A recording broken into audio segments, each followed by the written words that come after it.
Il était une fois, dans un petit village niché au cœur d'une vallée verdoyante, vivait une jeune fille nommée Lyra. Lyra avait de longs cheveux, si noirs et si profonds qu'on aurait dit qu'ils avaient capturé un fragment de la nuit étoilée. Mais ses cheveux n'étaient ni pas ordinaires. Ils étaient la demeure d'étranges créatures, de petits esprits espiègles et affamés que les anciens appelaient les mordilleuses. Chaque nuit, tandis que Lyra dormait, les mordilleuses se réveillaient. Elles grignotaient ses cheveux, non pas pour les raccourcir, mais pour les étirer, les allonger, les faire pousser de manière surnaturelle. Le matin, Lyra se réveillait avec une chevelure encore plus longue et plus lourde que la veille. Ses cheveux devenaient un fardeau, une masse sombre et encombrante qui traînait derrière elle comme une ombre tenace. Elle devait les enrouler en un chignon si serré qu'il lui donnait des maux de tête, ou les tresser en une natte si épaisse qu'elle pesait sur ses épaules. Les autres enfants du village la regardaient avec un mélange de fascination et de pitié. Ils ne comprenaient pas la nature de sa chevelure et la surnommaient la fille aux cheveux sans fin. Lyra se sentait seule, prisonnière de cette crinière qui ne cessait de croître. Les mordilleuses étaient invisibles aux yeux des autres, mais pour elle, leur présence était constante, un murmure incessant dans son esprit, un poids sur son âme.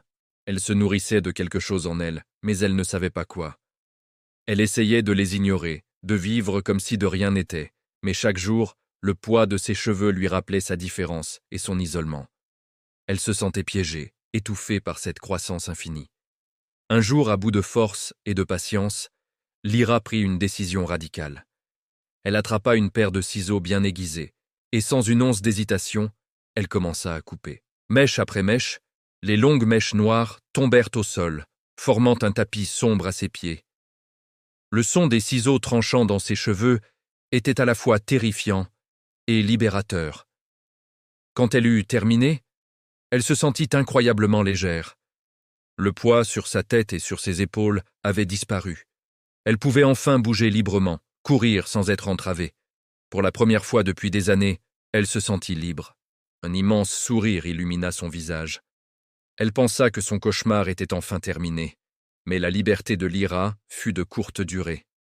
Cette nuit-là, les mordilleuses, privées de leur festin habituel, ne disparurent pas.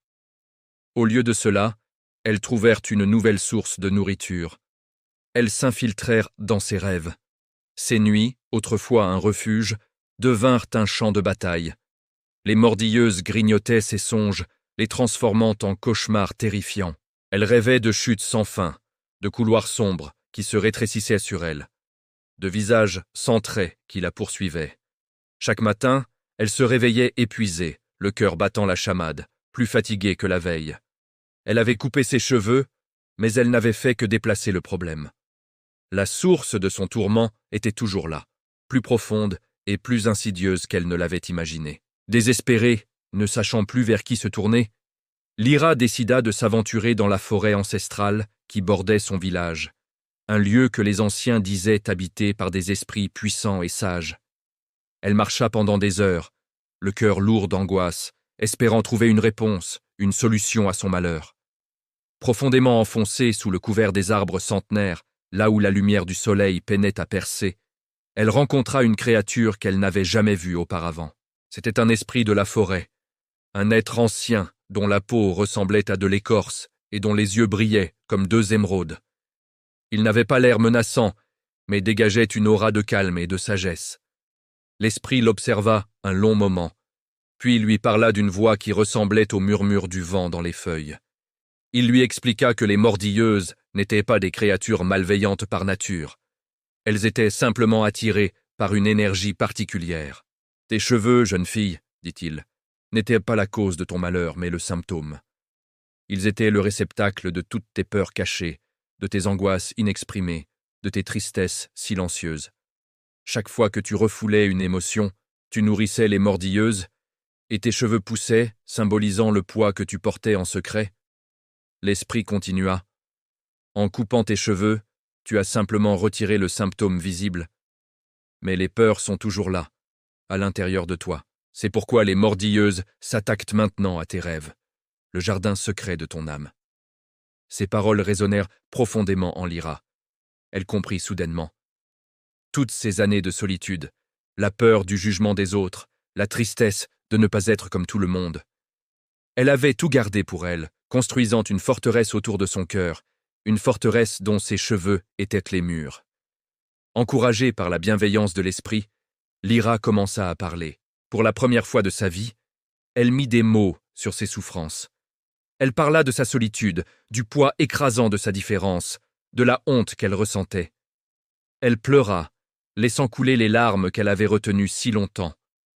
Chaque mot prononcé était comme une pierre retirée de son cœur. Chaque larme versée était une parcelle de tristesse qui s'évaporait. Alors qu'elle se confiait, un phénomène extraordinaire se produisit. Une douce lumière commença à émaner de sa tête, là où ses cheveux avaient été coupés.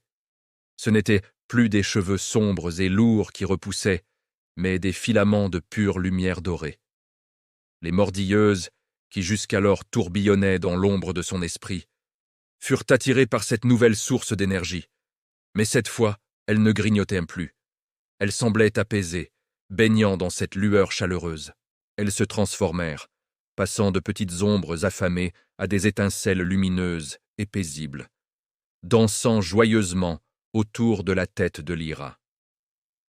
Lyra comprit que les mordilleuses n'avaient jamais cherché à lui faire du mal. Elles étaient simplement l'expression de ses propres émotions refoulées. En acceptant ses peurs et en exprimant sa douleur, elle ne les avait pas chassées, elle les avait transformées. Elle avait transformé sa propre obscurité en lumière. Elle remercia l'esprit de la forêt du plus profond de son cœur et reprit le chemin du village. Mais ce n'était plus la même Lyra qui marchait. Elle ne courbait plus l'échine sous un poids invisible. Elle marchait la tête haute, une couronne de lumière flottant doucement autour d'elle. Les mordilleuses, apaisées dansant comme de petites étoiles. Quand elle arriva, les villageois furent stupéfaits. Ils ne virent plus la fille aux cheveux sans fin, mais Lyra, la fille dont le courage avait transformé ses peurs en une aura de lumière éclatante. Lyra avait appris la plus précieuse des leçons.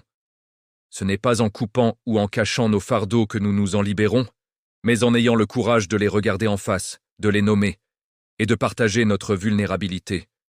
Car c'est dans l'acceptation de nos ombres que nous trouvons notre plus brillante lumière. Merci beaucoup d'avoir écouté cette histoire. Si elle vous a plu, n'hésitez pas à laisser un pouce bleu, à partager votre ressenti dans les commentaires et à vous abonner pour ne pas manquer les prochains contes. Prenez bien soin de vous, et à très bientôt.